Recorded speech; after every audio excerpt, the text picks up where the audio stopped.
Je m'appelle Ethan et je suis un ingénieur logiciel de 28 ans qui a pris ce que je pensais être la meilleure décision pour ma famille il y a 2 ans. Après avoir décroché un poste lucratif dans une start-up technologique, j'ai déménagé Sarah et nos jumelles alors âgées de 4 ans de notre vie confortable en Californie vers l'Ohio, spécifiquement pour être plus proche de mes parents. Je rêvais que mes filles se construisent de précieux souvenirs avec leurs grands-parents, le genre de liens familiaux chaleureux dont je me souvenais de ma propre enfance. Mon père Robert, un postier à la retraite aux mains calleuses et à l'extérieur bourru qui masquait ce que je croyais être un cœur tendre, avait toujours été mon héros en grandissant.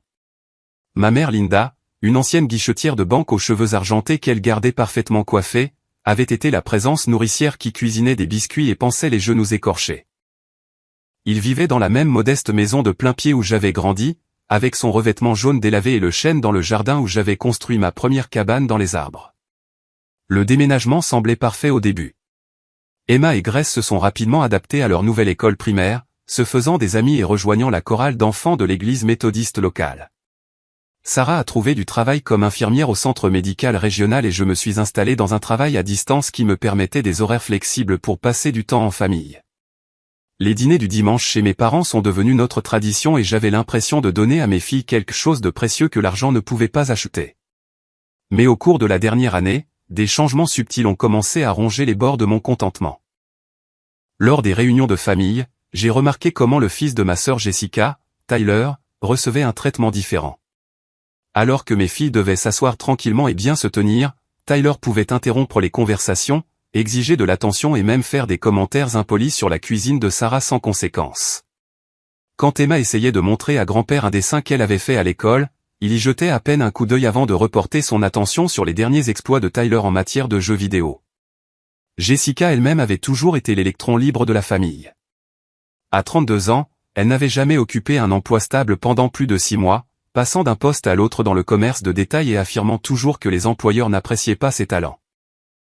Son mari était mort dans un accident de moto quand Tyler avait 8 ans, la laissant avec une assurance vie décente qui aurait dû lui assurer la stabilité. Au lieu de cela, elle avait réemménagé chez nos parents en moins d'1 an, affirmant qu'elle avait besoin d'aide pour élever Tyler et ne pouvait pas se permettre de payer un loyer seul.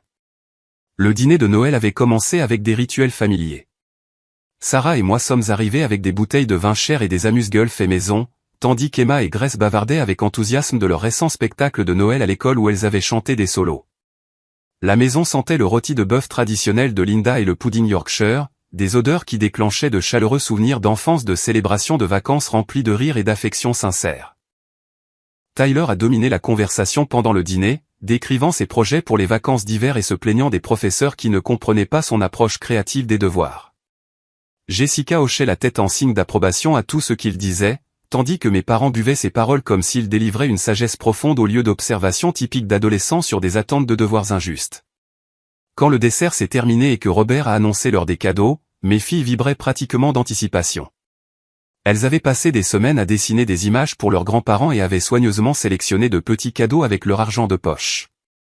Emma avait acheté à Linda une tasse en céramique avec « Meilleure grand-mère du monde » peint en lettres vives, tandis que Grace avait choisi un marque-page avec les initiales de Robert embossées en or. Tyler a ouvert ses cadeaux en premier, naturellement. L'ordinateur portable de jeu est sorti de sa boîte comme un sanctuaire de la technologie, sa surface noire élégante brillant sous les lumières du salon. Des vêtements de marque ont suivi, des baskets de marque qui coûtaient plus que ce que la plupart des familles dépensaient en courses en un mois, et une enveloppe contenant ce qui semblait être plusieurs centaines de dollars en espèces, à en juger par la réaction excitée de Tyler. Emma et Grace ont échangé des regards, les yeux brillants d'attente alors qu'elles attendaient leur tour. On leur avait appris à attendre patiemment, à laisser les autres passer en premier, à être reconnaissantes pour tout ce qu'elles recevaient. Les bonnes manières et la gratitude leur avaient été inculquées depuis qu'elles savaient parler, et elles incarnaient parfaitement ces valeurs, assises les mains jointes, souriant avec espoir à leurs grands-parents. C'est à ce moment-là que l'expression de Linda a changé pour quelque chose que je n'avais jamais vu auparavant. Son sourire chaleureux de grand-mère a disparu, remplacé par un masque froid qui m'a fait mal à l'estomac. Édouard évitait complètement mon regard, trouvant soudain un grand intérêt à examiner le papier d'emballage éparpillé au pied de Tyler. « Les filles » a dit Linda, sa voix ayant la température émotionnelle d'un matin de janvier. « Je crains que grand-mère et grand-père n'aient pas de cadeaux pour vous cette année. L'argent est trop serré et nous ne pouvons pas nous permettre des cadeaux pour chaque enfant. » Les mots ont frappé comme des coups physiques. Le sourire d'Emma a vacillé en premier, la confusion remplaçant l'excitation alors qu'elle essayait de comprendre ce qu'elle avait entendu. Grace a regardé de Linda à Robert, puis à moi, cherchant quelqu'un pour expliquer pourquoi Noël était soudainement devenu une punition au lieu d'une célébration. Mais nous t'avons fait des cadeaux, a chuchoté Emma, sa petite voix.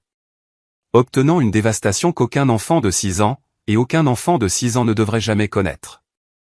La réaction de Jessica a été le moment où tout s'est cristallisé en une clarté parfaite et horrifiante.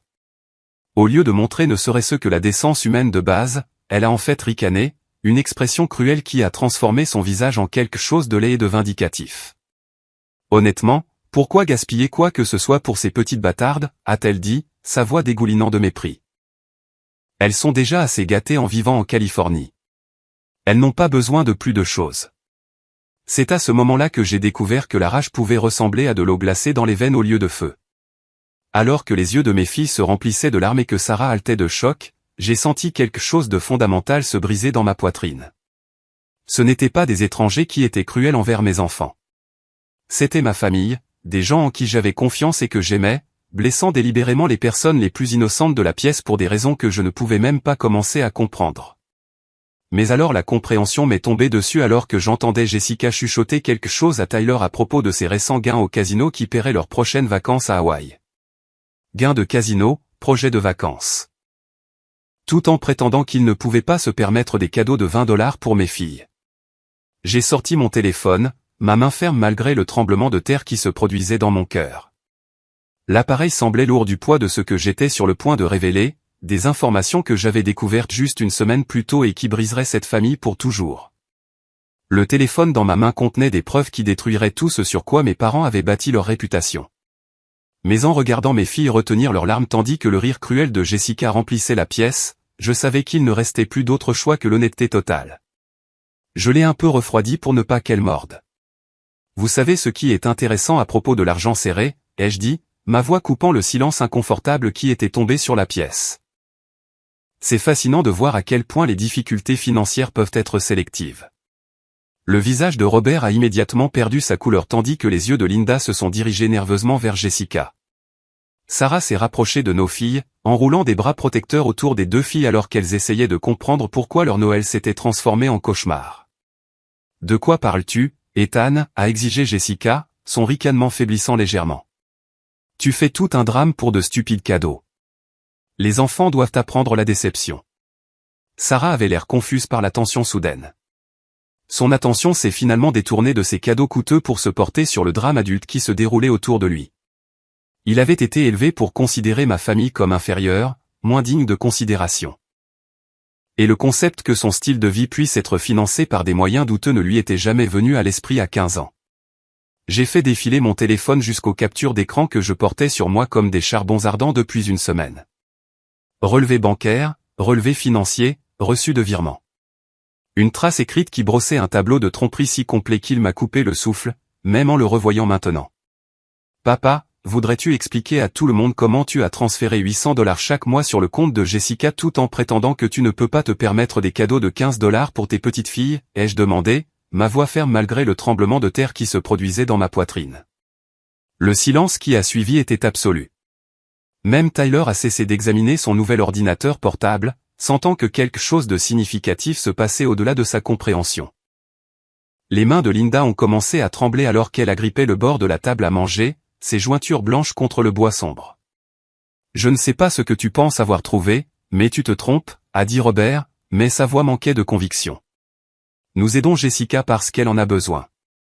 C'est une mère célibataire qui essaie d'élever Tyler correctement. » L'aider avec quoi exactement, ai-je insisté, affichant plus de preuves sur mon téléphone. Ses dettes de jeu? Les 5 000 $ qu'elle a perdus au casino flottant de Cincinnati le mois dernier? Ou peut-être les cartes de crédit qu'elle a utilisées au maximum pour acheter des choses qu'elle ne peut pas se permettre. Le visage de Jessica est passé d'une supériorité suffisante à une panique pure en l'espace de 3 secondes. « Tu n'as aucun droit de regarder dans mes finances personnelles, espèce de salaud bien pensant. »« Je n'ai pas regardé dans les tiennes, » ai-je dit calmement. J'ai regardé dans les leurs après avoir commencé à remarquer quelques incohérences dans leur prétendue pauvreté. La vérité avait commencé à se dévoiler complètement par accident. 3 semaines plus tôt, j'avais proposé d'aider mes parents à configurer leur service bancaire en ligne après que Linda se soit plainte de devoir se rendre à la succursale bancaire chaque semaine. Elle avait accepté à contre-cœur, puis avait oublié que j'avais noté ses informations de connexion pour l'aider à s'entraîner à accéder au compte plus tard. La curiosité l'avait emportée. Quand elle a mentionné qu'elle avait du mal à se payer l'épicerie le même jour où Tyler s'est présenté avec des baskets à $200, ce que j'ai trouvé dans l'historique de leur compte m'avait empêché de dormir pendant 6 nuits d'affilée, essayant de me convaincre qu'il devait y avoir une explication innocente. Des virements réguliers sur le compte de Jessica, toujours pour des montants juste en dessous de $1000 pour éviter de déclencher les exigences de déclaration de la banque. Des paiements pour l'école privée de Tyler qui coûtaient plus cher par an que le revenu annuel de nombreuses familles. Des paiements par carte de crédit pour les achats de Jessica qui comprenaient des sacs à main de créateurs, du maquillage coûteux et de fréquentes factures de restaurants. Mais la preuve la plus accablante était encore à venir. La partie vraiment intéressante, ai-je poursuivi, ma voix gagnant en force alors que la colère juste remplaçait le choc, c'est d'où vous avez tiré l'argent pour toute cette générosité. L'expérience d'infirmière de Sarah l'avait formée à lire les réactions au stress des gens et elle a immédiatement reconnu que Linda approchait d'une crise de panique complète. Sa respiration était devenue rapide et superficielle, de la sueur perlant sur son front malgré le fait que la maison était presque froide à cause du temps hivernal. Ethan, peut-être devrions-nous en discuter en privé, a suggéré doucement Sarah, essayant toujours de préserver les relations familiales même quand elles ne le méritaient pas. Non, ai-je dit fermement. Mes filles méritaient mieux que cette humiliation et elles méritaient de comprendre pourquoi leur grand-mère vient de leur dire qu'elles ne sont pas assez importantes pour des cadeaux de Noël alors que leur cousin reçoit des milliers de dollars de cadeaux. Tyler commençait à avoir l'air mal à l'aise, sentant enfin que sa position privilégiée dans la famille n'était peut-être pas aussi sûre qu'il l'avait toujours cru. « Maman, de quoi parle-t-il » a-t-il demandé à Jessica. « Rien mon cœur » a dit rapidement Jessica. « Ton oncle est juste jaloux et essaie de créer des problèmes parce qu'il ne supporte pas que nous soyons plus proches de grand-mère et grand-père que lui. » C'est à ce moment-là que j'ai révélé l'information qui allait tout changer pour toujours. Madame Patterson, dans la rue, se demande où est passé son argent, ai-je dit doucement. Elle a 84 ans, un début de démence et a perdu la trace de montants importants de son compte d'épargne, des montants qui semblent correspondre presque exactement aux revenus supplémentaires apparaissant sur les relevés bancaires de maman et papa. L'effet a été immédiat et dévastateur. Robert a en fait reculé comme si je l'avais frappé physiquement tandis que Linda a poussé un son comme un animal blessé. Les yeux de Jessica se sont écarquillés alors que les implications l'ont submergée. « Tu mens » a chuchoté Linda. « Nous ne ferions jamais. Nous ne sommes pas des voleurs. » Madame Patterson a signé une procuration vous donnant accès à ses comptes lorsqu'elle a eu besoin d'aide pour payer ses factures après sa chute au printemps dernier, ai-je poursuivi sans relâche. Mais d'une manière ou d'une autre, ces factures de services publics qui devraient coûter peut-être $200 par mois ont nécessité des paiements par chèque de $800 à $1000, des factures qui sont déposées sur votre compte au lieu de celui de la compagnie d'électricité. Emma et Grace s'accrochaient maintenant à Sarah, effrayées par les émotions d'adultes qui tourbillonnaient autour d'elle, mais ne comprenant pas les mots prononcés. Leur matin de Noël s'était transformé en quelque chose qui nécessiterait une thérapie pour être traité, et la rage face à cette réalité a alimenté ma détermination à exposer chaque détail. Elle vous fait confiance, ai-je dit, ma voix se brisant légèrement. Elle vous prépare des biscuits et vous demande de vos nouvelles lorsque vous passez pour l'aider avec ses finances. Et vous avez volé une femme atteinte de démence pour financer le jeu de Jessica et les frais de scolarité de l'école privée de Tyler. Le visage de Tyler était devenu pâle, alors que la compréhension commençait enfin à poindre. « Maman, est-ce que c'est vrai ? Notre grand-mère et notre grand-père volent de vieilles personnes ?» Jessica a regardé autour de la pièce comme un animal piégé, les yeux fous de désespoir. Ce n'est pas du vol quand quelqu'un ne se souvient même pas de ce qu'il a dépensé. Elle est confuse de toute façon. Nous lui rendons pratiquement service en gérant ses finances avant qu'elle ne perde tout. La cruauté désinvolte de sa voix, l'absence totale de honte ou de remords, a cristallisé tout ce que j'avais besoin de savoir sur les gens en qui je pensais pouvoir avoir confiance pour le bien-être émotionnel de mes enfants. Elle se souvient assez pour avoir peur, ai-je dit. Elle se souvient assez pour savoir que quelque chose ne va pas, mais pas assez pour comprendre quoi. Elle reste éveillée la nuit à s'inquiéter de l'argent parce que vous l'avez convaincue qu'elle dépense des milliers de dollars dont elle ne se souvient pas. Jessica a finalement retrouvé sa voix, bien qu'elle soit sortie faible et sur la défensive. Nous n'avons jamais pris plus que ce dont nous avions besoin. Jessica allait perdre sa voiture si nous ne l'aidions pas et Tyler a besoin de stabilité. Madame Patterson a plus d'argent qu'elle ne sait quoi en faire de toute façon. Elle a de l'argent qui est censé payer ses soins médicaux lorsque son état s'aggravera, ai-je rétorqué. De l'argent que son défunt mari a économisé pendant 40 ans pour qu'elle soit en sécurité dans sa vieillesse. De l'argent que vous n'avez pas le droit de décider comment dépenser. La pièce est tombée dans le silence, à l'exception des pleurs discrets de Linda et de la question chuchotée d'Emma à Grace sur la raison pour laquelle tout le monde était contrarié. C'étaient les personnes pour lesquelles j'avais déménagé à travers le pays pour être plus proche, la famille que j'avais voulu que mes filles connaissent et aiment. J'ai de nouveau regardé mon téléphone, la liste de contacts qui contenait un numéro que j'avais espéré ne jamais avoir à appeler. Mais en voyant la confusion et la douleur de mes enfants, sachant que mes parents avaient donné la priorité à une toxicomane au jeu et à son fils gâté plutôt qu'à la décence humaine de base, je savais ce qu'il fallait faire. « Qui appelles-tu » a demandé Jessica, une peur réelle s'insinuant dans sa voix pour la première fois. Quelqu'un qui attendait cette conversation, ai-je dit d'un ton sombre. Mon doigt planait au-dessus du contact intitulé « Margaret Patterson » alors que la pièce retenait son souffle collectif. Jessica s'est approchée de moi comme pour attraper le téléphone, mais Tyler a attrapé son bras, la confusion et l'horreur naissante écrite sur ses traits d'adolescent. « Oncle Ethan, attends » a dit Tyler, sa voix se brisant d'incertitude adolescente. « Peut-être qu'on peut arranger ça sans appeler personne. La famille devrait rester unie, non ?» Pendant un instant, en regardant le visage effrayé de mon neveu, j'ai presque hésité. Malgré sa position privilégiée et son comportement parfois capricieux, Tyler n'était encore qu'un enfant qui était sur le point de découvrir que tout son style de vie avait été bâti sur la souffrance d'une femme âgée vulnérable. Mais alors Emma a tiré sur la manche de ma chemise. « Papa, pourquoi tout le monde crie » a-t-elle chuchoté, sa petite voix coupant mon doute momentané comme un couteau. C'est à ce moment-là que j'ai appuyé sur le bouton d'appel. Le téléphone a sonné 2 fois avant qu'une voix chaude et professionnelle ne réponde. Margaret Patterson à l'appareil. Margaret, c'est Ethan Walsh. Nous avons parlé de votre tante il y a 3 semaines. Jessica s'est précipitée en avant, le désespoir l'emportant sur la prudence. Raccroche ce téléphone tout de suite Ethan. Tu ne comprends pas ce que tu fais à cette famille. En fait, la voix de Margaret est passée clairement par le haut-parleur, je pense qu'Ethan comprend exactement ce qu'il fait. Êtes-vous chez vos parents maintenant ? Robert s'est affalé dans son fauteuil comme si ses jambes ne pouvaient plus le supporter. Comment savez-vous pour nous ? A-t-il demandé faiblement. Monsieur Walsh, je vais vous mettre sur haut-parleur, a poursuivi Margaret.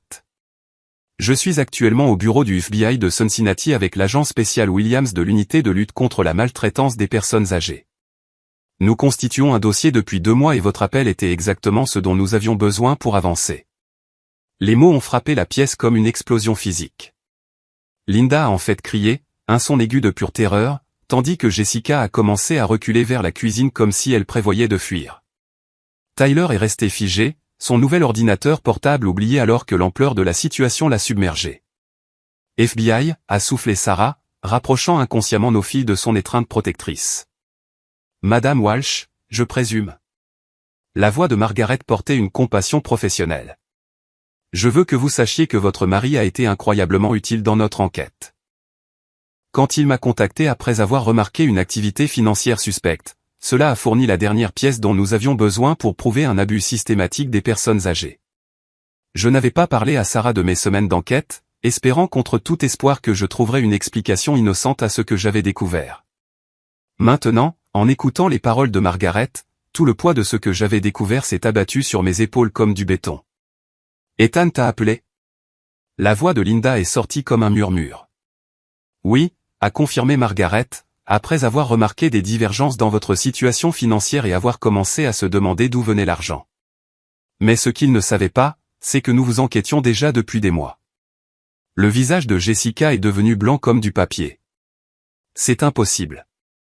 Nous avons été prudents. Nous n'avons jamais pris de grosses sommes et votre tante a tout signé volontairement. Madame Walsh, une nouvelle voix a interrompu, celle-ci portait l'autorité indubitable des forces de l'ordre. C'est l'agent spécial Williams. Tout ce que vous venez de dire est enregistré, et je dois vous informer que tout ce que vous direz peut et sera utilisé contre vous devant un tribunal. Après a commencé à pleurer, non pas les larmes de colère d'un adolescent frustré, mais les sanglots brisés d'un enfant dont le monde s'effondrait. Maman, qu'est-ce que tu as fait ? Qu'est-ce qu'on a fait ? La voix de Margaret est douce, s'adresse-t-elle à la famille? Agent Williams, peut-être devriez-vous expliquer ce que nous avons trouvé? Au cours des 8 derniers mois, a poursuivi l'agent Williams, vos parents ont systématiquement volé plus de 93 000 $ à Madame Eleanor Patterson.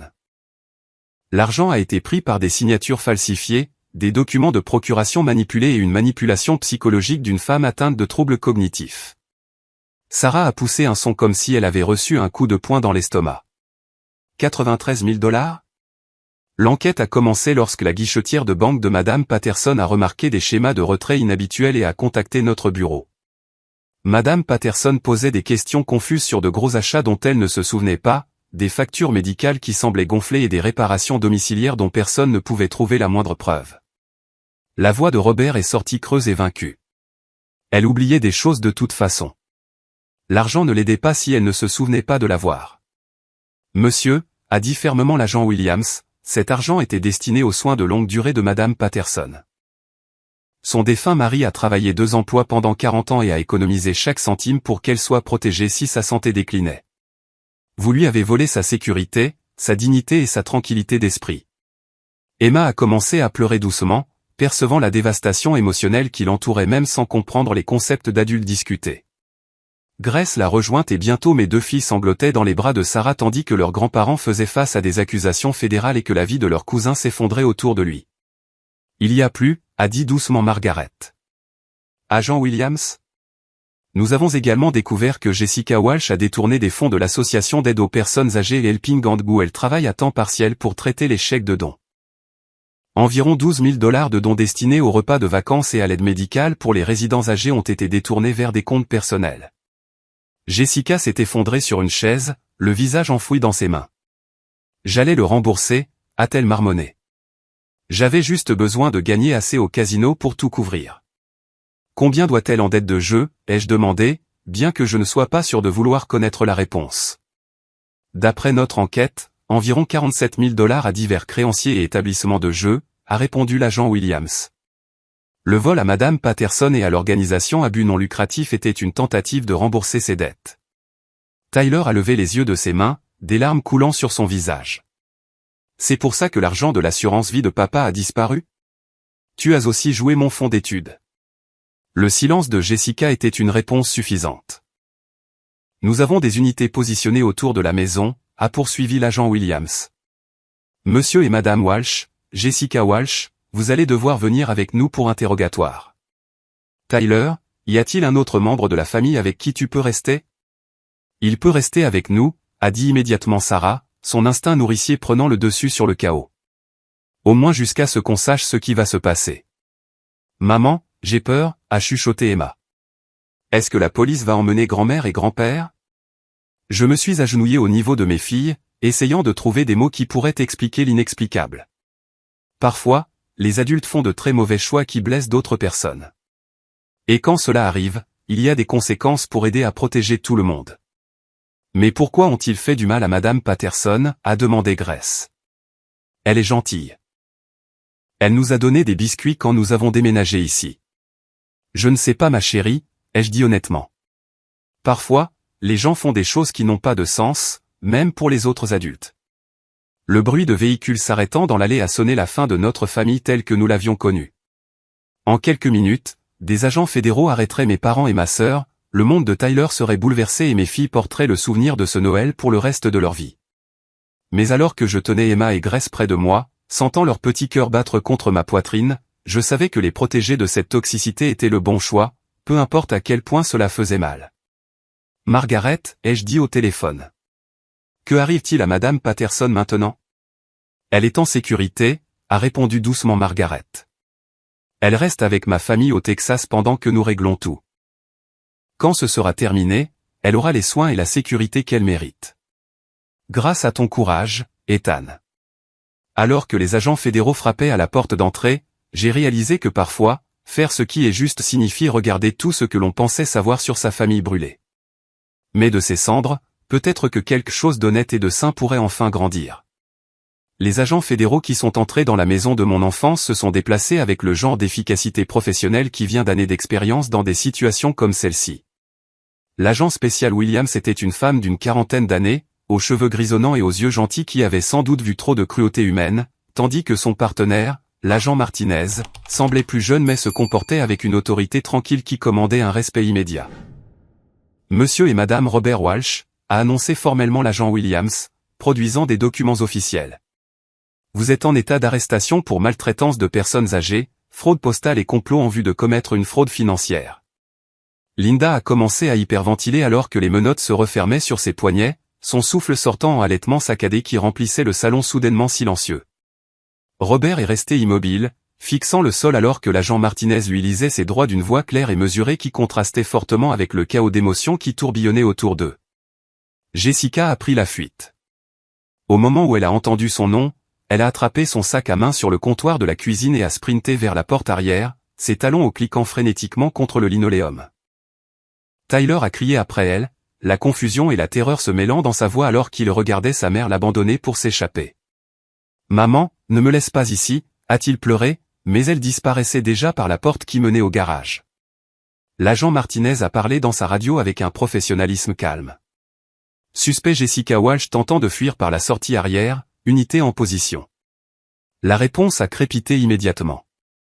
Reçu, nous avons les yeux sur le suspect. J'ai rassemblé Emma et Grace dans mes bras, les emmenant toutes les deux dans la cuisine où elles ne pouvaient pas voir leur grand-mère être traitée pour son arrestation.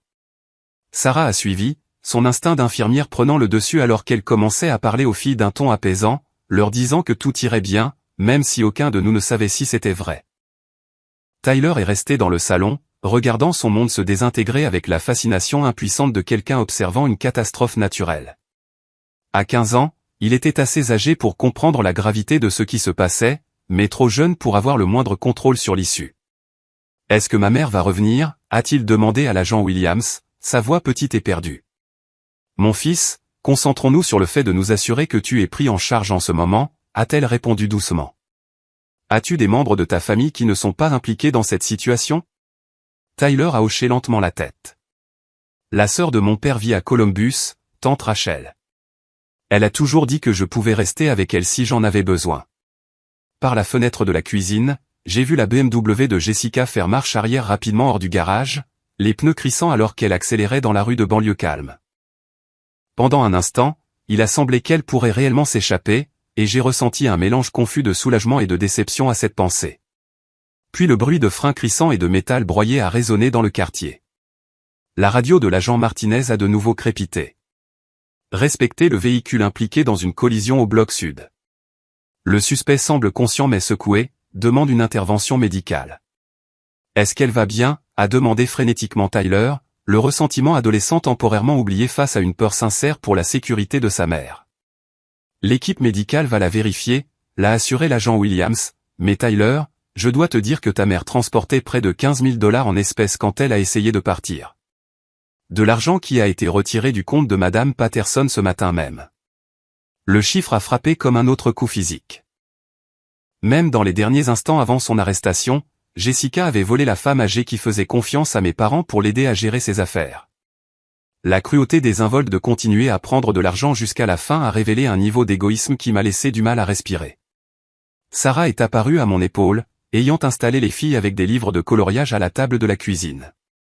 Combien de plus ont-ils pris ? A-t-elle chuchoté. L'agent Williams a entendu et a consulté ses notes. Sur la base de l'activité de ce matin, nous pensons que le montant total du vol dépassera 100 000 $ lorsque la comptabilité finale sera terminée. Tyler a poussé un son étranglé. 100 000 $ d'une vieille dame ? Votre mère a coaché vos grands-parents sur des méthodes de vol plus sophistiquées, a expliqué l'agent Martinez d'un ton neutre. Fausse facture médicale, devis de réparation à domicile gonflé, même des signatures falsifiées sur des retraits d'investissement. Madame Patterson leur faisait entièrement confiance, ce qui en a fait une cible facile. J'ai eu la nausée en pensant à la confusion et à la peur de Madame Patterson, alors que son pécule soigneusement économisé disparaissait dans des comptes qu'elle n'avait jamais autorisés.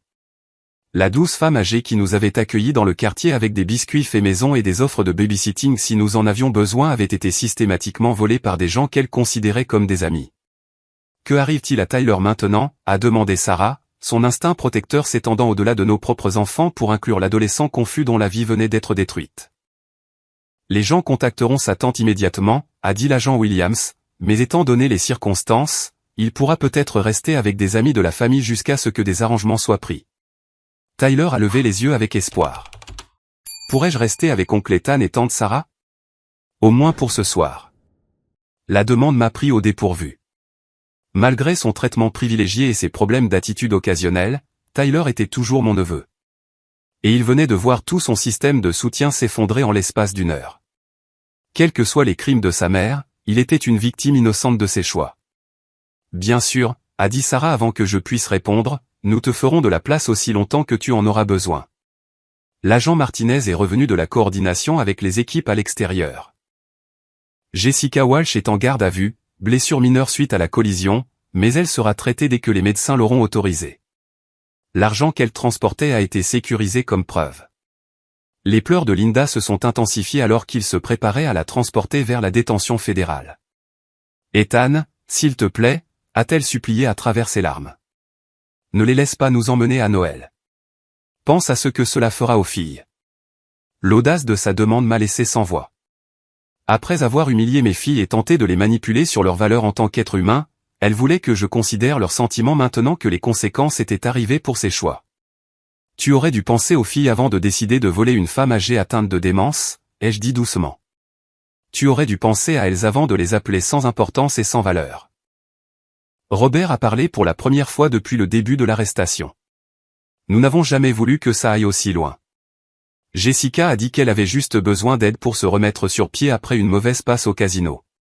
Mauvaise passe? A répété incrédule l'agent Williams. Monsieur Walsh, votre fille a une dépendance aux jeux documentée depuis plus de 3 ans. L'argent que vous avez volé n'aurait jamais été suffisant car il n'y a pas de montant qui satisferait un joueur compulsif. Tyler s'est assis lourdement sur le canapé, la tête dans les mains. Combien de temps seront-ils en prison? A-t-il demandé doucement. L'agent Martinez a consulté ses papiers. La maltraitance des personnes âgées entraîne des peines fédérales importantes, en particulier dans les cas impliquant cette somme d'argent et une manipulation psychologique. Votre mère fera probablement face à des accusations supplémentaires liées au vol de l'organisation à but non lucratif et à sa tentative de fuite. Nous envisageons des peines potentielles allant de 5 à 15 ans, selon la coopération et les accords de plaidoyer. Les chiffres flottaient dans l'air comme une condamnation à mort. Tyler obtiendrait son diplôme d'études secondaires, finirait l'université et commencerait potentiellement une carrière avant que sa mère et ses grands-parents ne soient à nouveau libres. Son enfance était officiellement terminée, non pas par une croissance naturelle, mais par les choix criminels des adultes qui étaient censés le protéger. Emma est apparue dans l'embrasure de la porte, serrant la tasse en céramique qu'elle avait achetée pour Linda. « Papa, devrais-je quand même donner à grand-mère son cadeau ?» L'innocence de la question a brisé quelque chose dans ma poitrine. Ma fille de 6 ans, bien qu'on lui ait dit qu'elle n'était pas assez importante pour des cadeaux, voulait toujours partager son cadeau soigneusement choisi avec la grand-mère qui venait d'être arrêtée pour avoir volé des voisins âgés. « Tu sais quoi ma chérie ?» ai-je dit en m'agenouillant à son niveau. « Pourquoi ne pas garder ce cadeau pour quelqu'un de spécial qui appréciera vraiment ta gentillesse ?» Comme Madame Patterson, a suggéré Grace, rejoignant sa sœur dans l'embrasure de la porte. « C'est une merveilleuse idée, a acquiescé Sarah. Madame Patterson adorerait savoir que vous pensiez à elle. Alors que les agents fédéraux terminaient leur travail et se préparaient à transporter mes parents vers des centres de détention, j'ai réalisé que ce Noël serait en effet mémorable pour mes filles. Non pas à cause des cadeaux ou des traditions familiales, mais parce que c'était le jour où elles ont appris que faire ce qui est juste signifie parfois s'opposer aux gens qu'on aime quand ils ont perdu leur chemin. Tyler dormirait dans notre chambre d'amis cette nuit-là, commençant un voyage vers la guérison qui prendrait des années à compléter. Mes parents passeraient Noël en détention fédérale, faisant face aux conséquences de choix qui ont donné la priorité à la cupidité plutôt qu'aux liens familiaux. Et mes filles s'endormiraient en sachant que leur père les avait protégées de personnes qui les considéraient comme moins importantes que de l'argent volé à un voisin vulnérable. Parfois, la chose la plus aimante que vous puissiez faire pour vos enfants est de les protéger de la toxicité des membres de la famille qui ont oublié comment être humain.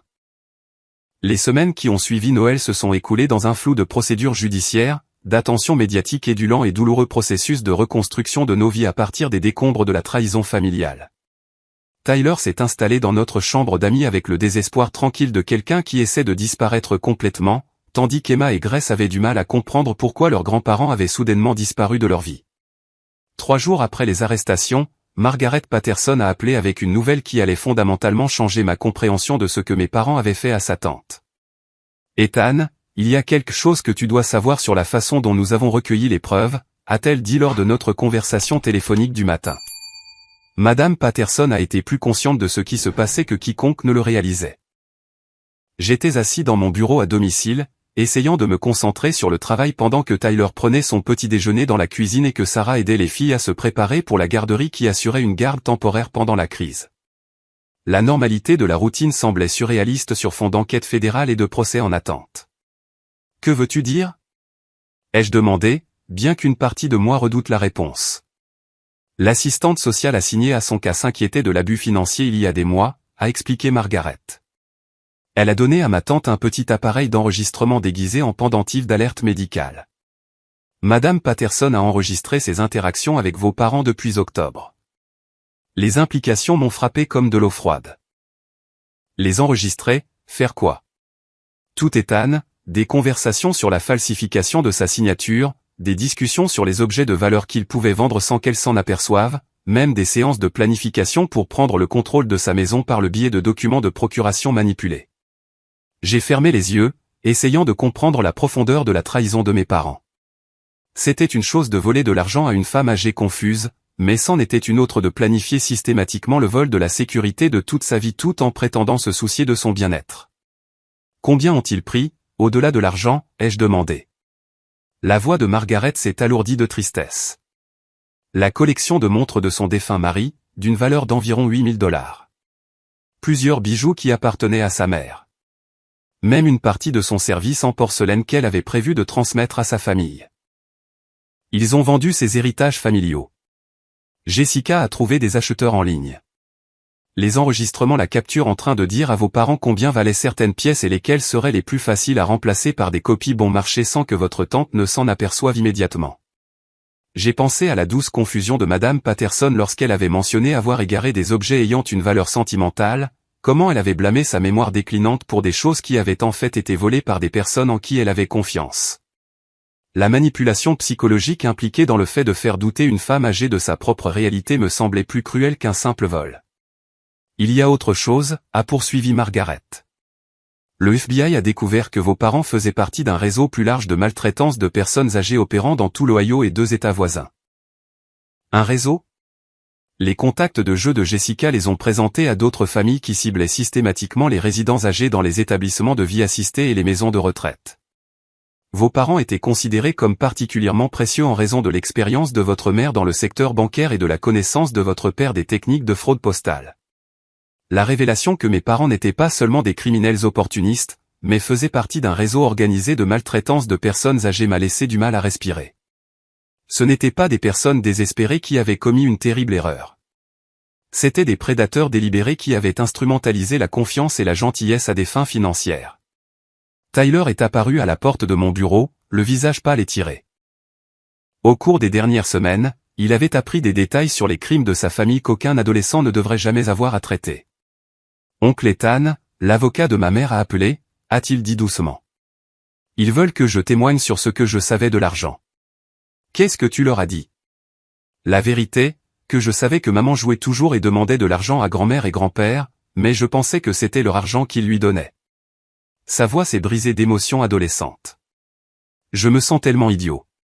Toutes ces choses chères, l'école privée, les vacances, tout a été volé à cette gentille vieille dame. Je lui ai fait signe de s'asseoir, notant à quel point il avait changé depuis Noël. L'attitude de privilégié et le mépris désinvolte avaient été remplacés par un remords sincère et une conscience mature du mal que sa famille avait causé. Tyler, tu étais un enfant. Tu faisais confiance aux adultes de ta vie pour faire des choix éthiques. Leurs échecs ne sont pas de ta responsabilité. Mais j'en ai profité, a-t-il dit misérablement. Chaque fois que j'utilisais cet ordinateur portable ou portais ses vêtements, je profitais des bénéfices de la souffrance de Madame Patterson. La voix de Margaret est passée par le haut-parleur du téléphone, ayant entendu notre conversation. Tyler, ma tante m'a spécifiquement demandé de te dire qu'elle ne t'en veut pas. Elle sait que tu n'es pas responsable des choix de ta mère. Les yeux de Tyler se sont remplis de larmes. Pourrais-je lui parler un jour pour m'excuser? Je pense qu'elle aimerait beaucoup ça, a répondu doucement Margaret. Le développement majeur suivant est survenu 2 semaines plus tard lorsque l'agent Williams nous a contactés avec des nouvelles de l'expansion de l'affaire fédérale. Nous avons arrêté 14 suspects supplémentaires dans 3 États, a-t-elle expliqué lors d'une réunion au bureau du FBI. Le réseau dans lequel vos parents étaient impliqués a volé environ 2,3 millions de dollars à des victimes âgées au cours des 4 dernières années. Sarah m'a serré fermement la main alors que l'ampleur de l'entreprise criminelle devenait claire. Il a emmené Tyler avec nous à la réunion, en partie parce qu'il avait demandé à comprendre toute l'étendue de ce qui s'était passé et en partie parce que son témoignage serait crucial pour obtenir des condamnations. Combien de victimes âgées, ai-je demandé. 47 cas confirmés, et d'autres victimes potentielles sont identifiées au fur et à mesure que l'enquête se poursuit. L'arrestation de vos parents a été la percée qui nous a permis de cartographier toute l'opération. Tyler avait l'air malade. Est-ce que grand-mère et grand-père étaient les chefs ou juste des suiveurs? L'agent Williams a consulté ses notes. D'après les preuves, ils étaient des opérateurs de niveau intermédiaire. Jessica semble avoir été le point de connexion entre les établissements de jeux où les victimes étaient identifiées et les familles qui commettaient le vol réel. Ils identifiaient les victimes dans les casinos, a demandé Sarah, incrédule. Des personnes âgées qui présentaient des signes de déficience cognitive, mais qui avaient encore accès à des ressources financières importantes.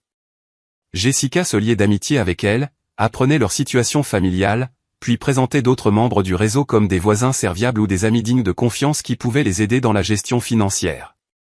La nature systématique du ciblage rendait les crimes encore plus horribles.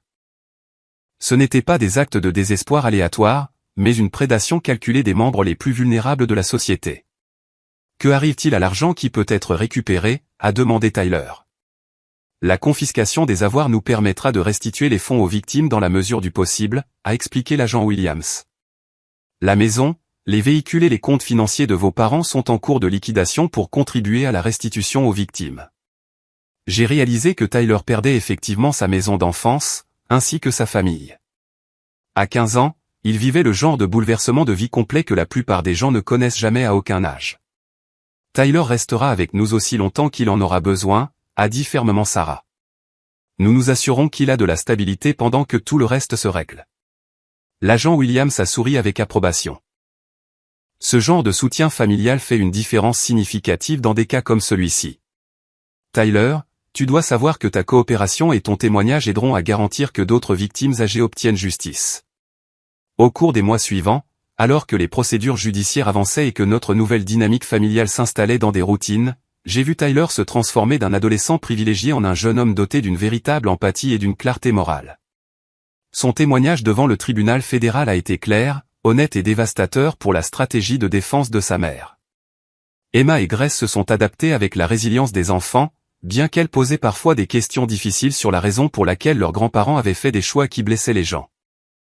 Nous avons répondu honnêtement, mais de manière appropriée à leur âge, en soulignant que les bonnes personnes font parfois de terribles erreurs, et que protéger les autres est plus important que de protéger la loyauté familiale lorsque les membres de la famille font des choses nuisibles. Le rétablissement de la sécurité financière de Madame Patterson lui a permis de recevoir des soins appropriés pour la démence, et ces moments de lucidité comprenaient des expressions de gratitude pour notre intervention. Margaret est devenue une amie proche de la famille, nous rejoignant souvent pour les dîners du dimanche, qui ont comblé l'espace émotionnel laissé par l'absence de mes parents. La guérison la plus significative est venue lorsque Tyler a demandé à faire du bénévolat à l'association d'aide aux personnes âgées Helping Hand, l'organisation à but non lucratif que sa mère avait volée. Son travail de service communautaire, aidant les résidents âgés avec la technologie et la compagnie, est devenu un moyen de réparer le mal dont il avait indirectement bénéficié. En le regardant lire aux résidents âgés ou les aider à passer des appels vidéo à leurs familles éloignées, j'ai vu la rédemption en action. Les choix criminels d'une famille avaient été transformés en l'engagement d'une autre génération au service et à la protection des personnes vulnérables. Parfois, les leçons les plus profondes viennent du fait d'être témoin des conséquences des échecs moraux et de choisir de faire mieux. 6 mois après ce dîner de Noël dévastateur, j'étais assis dans un palais de justice fédérale, regardant mes parents recevoir leur peine pour des crimes qui avaient déchiré non seulement notre famille, mais la vie de dizaines de victimes âgées dans 3 États. La femme que j'avais autrefois considérée comme une grand-mère aimante était assise, menottée, sur le banc des accusés, tandis que l'homme qui m'avait appris à faire du vélo et à lancer une balle de baseball attendait le jugement pour abus systématique de personnes âgées. La salle d'audience était bondée de membres de la famille des victimes, d'assistants sociaux, d'agents du FBI et de journalistes couvrant ce qui était devenu une affaire historique dans la poursuite des abus envers les personnes âgées. Margaret Patterson était assise 2 rangs derrière moi, représentant sa tante qui était trop fragile pour assister, mais qui avait fourni des preuves enregistrées cruciales qui ont scellé les condamnations. La juge Patricia Morrison, une femme sévère d'une 60aine d'années avec des décennies d'expérience dans les affaires pénales fédérales, a examiné les documents de détermination de la peine avec une délibération attentive avant de s'adresser aux accusés. Et a tendu la main, Monsieur et Madame Walsh.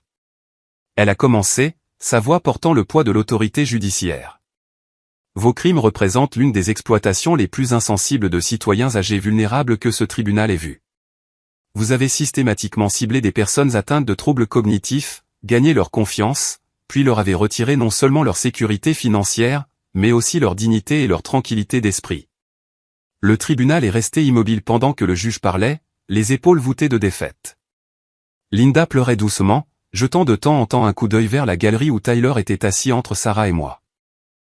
Son expression était soigneusement neutre, malgré le tumulte émotionnel de voir ses grands-parents condamnés à la prison fédérale.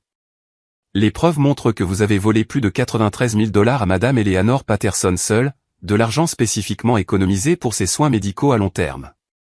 La manipulation d'une femme atteinte de démence, la convainquant qu'elle était confuse au sujet d'achats qu'elle n'avait jamais faits et de factures qu'elle n'avait jamais engagées, représente un abus psychologique qui aggrave le préjudice financier. Emma et Grace étaient à l'école, épargnés du traumatisme de voir leurs grands-parents condamnés, mais Tyler avait demandé à assister.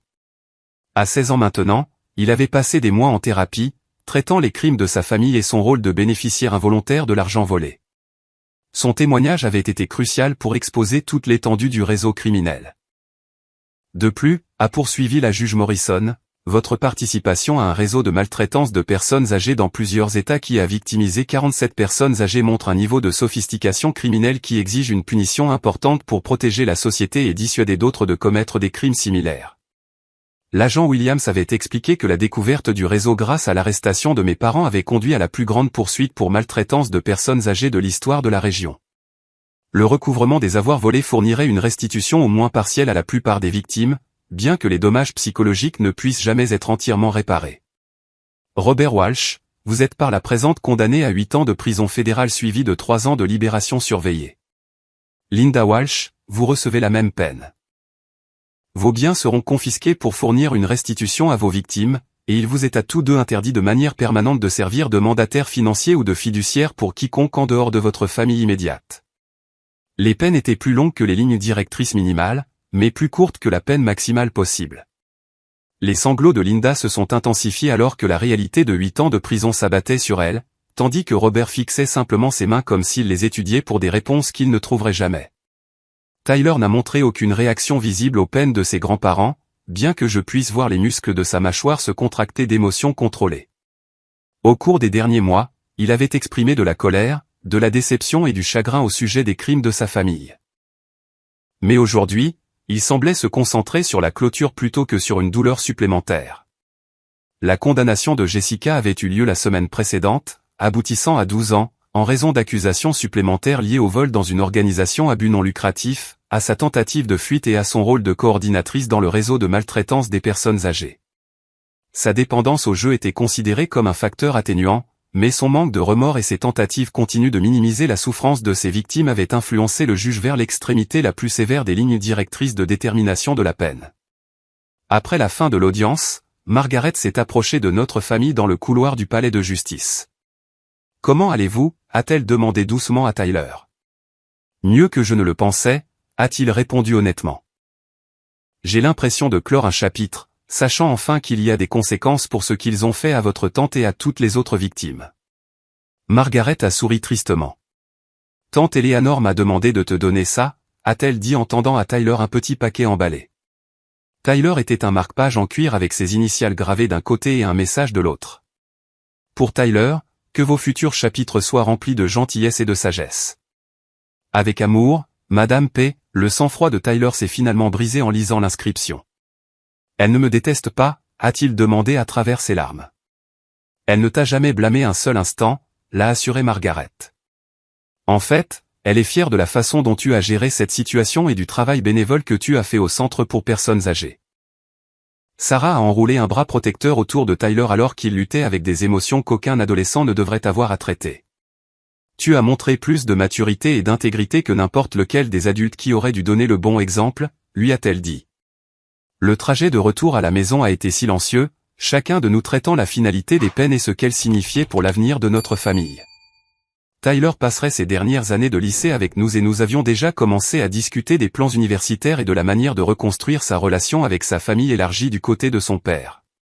Ce soir-là, alors que j'aidais Emma et Grace avec leurs devoirs pendant que Sarah préparait le dîner, Emma a posé la question que je redoutais. « Papa, est-ce que grand-mère et grand-père vont revenir un jour ?» Je me suis assis à côté d'elle à la table de la cuisine, choisissant mes mots avec soin. Emma et grand-père ont fait des choix qui ont blessé beaucoup de gens, y compris une gentille vieille dame qui leur faisait confiance. Quand les adultes font des choix comme ça, ils doivent s'absenter pendant longtemps pour réfléchir à ce qu'ils ont fait de mal. Seront-ils désolés quand ils reviendront, a demandé Grace avec espoir. Je ne sais pas ma chérie. Parfois, les gens apprennent de leurs erreurs et deviennent meilleurs, et parfois non. Mais ce que je sais, c'est que nous allons continuer à faire de bons choix et à aider les gens chaque fois que nous le pourrons. Tyler est apparu à la porte de la cuisine, ayant entendu notre conversation. Comme Madame Patterson, a-t-il ajouté, et toutes les autres personnes âgées avec qui nous faisons du bénévolat au centre pour personnes âgées? Exactement, ai-je acquiescé. Nous ne pouvons pas changer ce qui s'est passé, mais nous pouvons choisir de faire mieux à l'avenir. Plus tard dans la nuit, après que les enfants se soient endormis, Sarah et moi avons discuté des émotions complexes de voir des membres de sa famille rendre des comptes pour des crimes terribles, tout en ressentant simultanément un soulagement que les victimes vulnérables seraient protégées de tout préjudice supplémentaire. « Penses-tu que nous aurons à nouveau une relation avec eux » a-t-elle demandé. « Je ne sais honnêtement pas » ai-je répondu. 8 ans, c'est long pour la réflexion et la croissance potentielle, mais c'est aussi long pour que le ressentiment et le blâme s'enveniment. Ce que je sais, c'est que le bien-être de nos enfants passe avant tout, et toute relation future dépendrait entièrement d'un remords sincère et d'un changement de comportement. Tyler a frappé doucement à la porte de notre chambre, demandant s'il pouvait nous parler de quelque chose d'important. J'ai réfléchi à ce que je veux faire après mon diplôme, a-t-il dit en s'installant dans le fauteuil près de notre lit. Je veux étudier le travail social, peut-être me spécialiser dans les soins aux personnes âgées ou le conseil familial. Je veux aider les familles à éviter le genre de destruction qui est arrivé à la nôtre. La décision ne m'a pas surpris. Au cours des derniers mois, Tyler avait montré une aptitude naturelle à établir des liens avec les résidents âgés lors de son travail bénévole, et son expérience personnelle avec le dysfonctionnement familial lui a donné un aperçu unique des signes avant-coureurs d'abus et de manipulation. Cela semble être une merveilleuse façon d'honorer Madame Patterson et toutes les autres victimes, a dit chaleureusement Sarah. Pour prouver que les gens peuvent choisir d'être meilleurs que leur histoire familiale, ai-je ajouté. Alors que Tyler retournait dans sa chambre et que Sarah et moi nous installions pour dormir, j'ai réfléchi à la façon dont un moment de clarté morale lors d'un dîner de Noël avait conduit à la justice pour des dizaines de victimes âgées, à la guérison de notre famille et à la transformation d'un jeune homme d'un adolescent privilégié à un défenseur empathique. Parfois, les choix les plus douloureux mènent à la croissance la plus significative. 2 ans plus tard, la veille de Noël 2025, je me tenais dans notre cuisine, observant une scène qui aurait été impossible à imaginer lors de ce dîner dévastateur chez mes parents. Emma et Grace, maintenant âgées de 8 ans et rayonnant d'une confiance qui venait du fait de savoir qu'elles étaient aimées et appréciées, aidaient la nièce de Margaret Patterson, Rachel, à préparer du chocolat chaud pour notre famille choisie réunie. Tyler, maintenant âgé de 18 ans et se préparant pour sa première année à l'Ohio State University, où il étudierait le travail social, lisait une histoire de Noël à Madame Eleanor Patterson, qui était assise confortablement dans notre salon, malgré sa démence avancée. Son visage s'est illuminé d'un émerveillement enfantin alors qu'il décrivait l'atelier du Père Noël, et dans ces moments, sa confusion semblait s'estomper entièrement. Sarah se déplaçait entre nos invités avec la grâce naturelle de quelqu'un qui avait appris à créer des liens familiaux par l'amour plutôt que par l'obligation. Notre réunion de la veille de Noël comprenait Margaret et son mari David, Rachel et ses 2 jeunes enfants, 3 voisins âgés que nous avions pris sous notre aile grâce à notre travail de plaidoyer, et Madame Patterson elle-même, qui avait déménagé dans un établissement de soins de la mémoire près de la maison de Margaret, mais qui avait l'un de ses jours clairs de plus en plus rares. La transformation de nos traditions familiales reflétait des changements plus profonds dans la façon dont nous comprenions le sens de l'appartenance et de la protection. Loin de l'obligation tendue qui avait caractérisé les vacances avec mes parents, notre célébration était centrée sur un soin sincère pour les personnes qui, autrement, passeraient les vacances seules. Emma s'est approchée de moi avec un cadeau emballé, les yeux pétillants d'excitation. « Papa, c'est pour Madame Patterson. » Grace et moi l'avons fait ensemble. À l'intérieur du paquet soigneusement emballé se trouvait un album photo rempli de photos de nos diverses visites et sorties au cours des 2 dernières années. Chaque page comprenait des notes manuscrites des filles décrivant leurs souvenirs préférés de la cuisson de biscuits avec Madame Patterson, de l'écoute d'histoires sur son défunt mari et de l'aide qu'elle lui apportait pour entretenir le petit jardin de son établissement de soins de la mémoire. Elle ne se souvient peut-être pas d'avoir créé ces souvenirs, a expliqué sérieusement Grace, mais elle peut regarder les photos et se sentir heureuse quand même. La sagesse des enfants de 8 ans n'a jamais cessé de m'étonner. Grâce à leur expérience de la maladie de Madame Patterson, Emma et Grace avaient développé une compréhension intuitive de la façon dont l'amour pouvait transcender les limites cognitives et de l'importance de créer de la joie dans le moment présent, plus que de savoir si ces moments seraient rappelés demain.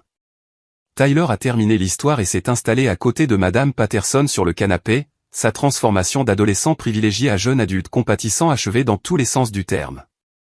Madame P., Emma et Grace ont fait quelque chose de spécial pour vous, a-t-il dit doucement. Alors que Madame Patterson ouvrait l'album photo, son visage s'est illuminé de reconnaissance et de plaisir. Oh mon Dieu, a-t-elle dit doucement. Regardez tous ces beaux souvenirs. Sont-ce vos petites filles, mon cher, a-t-elle demandé à Tyler. Où sont mes cousines, a-t-il répondu facilement, ayant appris à ne pas corriger sa confusion, mais simplement à la rencontrer là où elle était émotionnellement. Et elle vous aime beaucoup. La soirée s'est poursuivie avec le genre de chaleur naturelle qui vient des relations bâties sur une affection sincère plutôt que sur une obligation familiale. Margaret a partagé des mises à jour sur les procédures judiciaires en cours contre les membres restants du réseau de maltraitance des personnes âgées, tandis que Rachel a discuté de son travail avec une organisation à but non lucratif qui fournissait des services de soutien aux familles touchées par la maltraitance des personnes âgées. Alors que le dîner touchait à sa fin et que nos invités âgés se préparaient à rentrer dans leur foyer et établissements de soins respectifs, Emma s'est approchée de Tyler avec une question qui lui pesait clairement sur le cœur. Tyler, est-ce que ta mère et tes grands-parents te manquent, a-t-elle demandé avec la franchise que seuls les enfants possèdent. Tyler a réfléchi sérieusement à la question avant de répondre. Les gens que je pensais qu'ils étaient me manquent, a-t-il dit prudemment, mais je ne regrette pas de me sentir confus sur la raison pour laquelle certaines personnes étaient mieux traitées que d'autres ou de me demander pourquoi les adultes disaient des choses qui n'avaient pas de sens. J'aime mieux notre famille maintenant parce que tout le monde est gentil avec tout le monde. Grace a hoché la tête en signe d'approbation, et personne n'appelle personne par des noms méchants ou ne dit qu'ils ne sont pas assez importants. Exactement, a acquiescé Tyler. Les familles, les gens se protègent les uns les autres et aident aussi les autres. Plus tard dans la soirée, après que nos invités soient partis et que les enfants se soient installés au lit, je me suis retrouvé à réfléchir au voyage qui nous avait conduits à ce moment. L'appel téléphonique qui avait glacé une pièce de terreur il y a 2 ans nous avait finalement libérés d'une dynamique toxique qui empoisonnait la compréhension de mes enfants de leurs propres valeurs. Margaret avait mentionné pendant le dîner que le rétablissement financier de Madame Patterson lui avait permis de recevoir d'excellents soins et qu'elle exprimait souvent sa gratitude pour « la gentille famille qui m'a aidé quand de mauvaises personnes prenaient mon argent ». Le fait qu'elle ne se souvienne pas toujours de nos noms ne diminuait pas l'affection sincère qu'elle ressentait pour nos enfants ou la tranquillité d'esprit qui venait du fait de savoir qu'elle était en sécurité et appréciée. Tyler a frappé à la porte de notre chambre, une habitude qui s'était développée pendant sa transition d'adolescent confus à jeune adulte confiant. Je voulais vous remercier tous les deux de m'avoir laissé rester ici, a-t-il dit en s'installant dans le fauteuil familier où nous avions eu d'innombrables conversations sur la guérison, le pardon et la construction de relations saines. Je sais que ce n'était pas facile de prendre un autre enfant, surtout un dont la famille avait causé tant de douleur. Tyler, ai-je dit fermement, tu n'as jamais été un fardeau. Tu as été un cadeau. Te voir choisir de devenir une meilleure personne que les exemples qui t'ont été donnés a été l'une des expériences les plus inspirantes de notre vie. J'ai reçu une lettre de ma mère cette semaine, a-t-il poursuivi doucement. Elle continue de blâmer tout le monde pour ce qui s'est passé et demande quand je vais lui rendre visite en prison. Comment te sens-tu à ce sujet? Ai-je demandé. Je suis triste pour elle, surtout. Elle passe tout ce temps à être en colère au lieu d'apprendre de ce qui s'est passé. Mais je sais aussi que je ne peux pas réparer ses choix et que je n'ai plus à porter la culpabilité de ses crimes. La croissance de Tyler dans la compréhension des limites et de la responsabilité personnelle avait été remarquable à voir. Ses séances de thérapie hebdomadaires l'avaient aidé à traiter non seulement les crimes de sa famille, mais aussi son propre rôle dans la guérison et la prévention de futurs préjudices aux personnes vulnérables. Qu'est-ce que tu lui as dit dans ta réponse? A demandé Sarah. Que je l'aime mais que je ne peux pas avoir de relation avec quelqu'un qui refuse d'assumer la responsabilité d'avoir blessé des innocents. Et que j'espère qu'un jour elle comprendra pourquoi la protection des autres doit passer en premier. Alors que Tyler retournait dans sa chambre pour finir de faire ses valises pour un voyage de bénévolat afin d'aider les résidents âgés avec le nettoyage après les vacances, je me suis émerveillé du jeune homme qu'il était devenu. Ses projets d'étudier le travail social n'étaient pas seulement des ambitions de carrière, mais une véritable vocation, née de son expérience personnelle avec le dysfonctionnement familial et ses conséquences. Emma est apparue à notre porte, serrant son animal en peluche préféré et arborant l'expression pensive qui précédait généralement des questions importantes. « Papa, pourquoi avons-nous dû perdre nos anciens grands-parents pour avoir nos nouveaux amis de la famille ?» a-t-elle demandé. Les questions ont touché au cœur de tout ce que nous avions vécu au cours des 2 dernières années. Parfois, les gens nous montrent qui ils sont vraiment par leurs actions, ai-je expliqué doucement. Quand ils le font, nous devons décider si nous continuons à essayer de les changer ou si nous nous protégeons et trouvons des gens qui savent déjà comment être gentils. Mais ça me rend triste qu'ils aient choisi d'être méchants au lieu d'être gentils, a-t-elle dit. Ça me rend triste aussi, ma chérie. Mais regarde toutes les personnes merveilleuses que nous avons rencontrées parce que nous avons choisi d'aider Madame Patterson, au lieu de nous taire sur ce qui lui arrivait. Grace est apparue à côté de sa sœur, ayant entendu notre conversation. Et Tyler a pu rester avec nous et devenir notre frère. Et nous avons appris que les familles peuvent se choisir, pas seulement naître ensemble, a ajouté sagement Emma. Alors que je bordais les 2 filles dans leur lit et que j'écoutais leurs prières pour le sommeil paisible de Madame Patterson et le succès de Tyler à l'université, j'ai réalisé que la leçon de vie de notre expérience s'était cristallisée en quelque chose de profond et de durable. La vraie famille est composée de personnes qui démontrent leur amour par des actions plutôt que par de simples paroles. Protéger les enfants des influences toxiques, même lorsque ces influences sont des parents de sang, est un acte d'amour qui crée un espace pour que des relations saines s'épanouissent. S'opposer à l'injustice au sein des familles ne détruit pas les liens familiaux. Cela révèle quels liens étaient bâtis sur un soin sincère et lesquels n'existaient que par obligation et manipulation. La dernière scène de notre réveillon de Noël a eu lieu dans la cuisine où j'ai trouvé Tyler en train de faire la vaisselle en fredonnant doucement. Le jeune homme qui avait autrefois accepté des cadeaux coûteux financés par de l'argent volé trouvait maintenant son contentement dans de simples actes de service et des relations authentiques bâties sur le respect mutuel. Des regrets, ai-je demandé en le rejoignant à l'évier. Seulement que Madame Patterson a mis si longtemps à obtenir de l'aide, a-t-il répondu sans hésiter. Mais aucun regret d'avoir choisi cette famille et cette vie plutôt que ce que nous avions avant.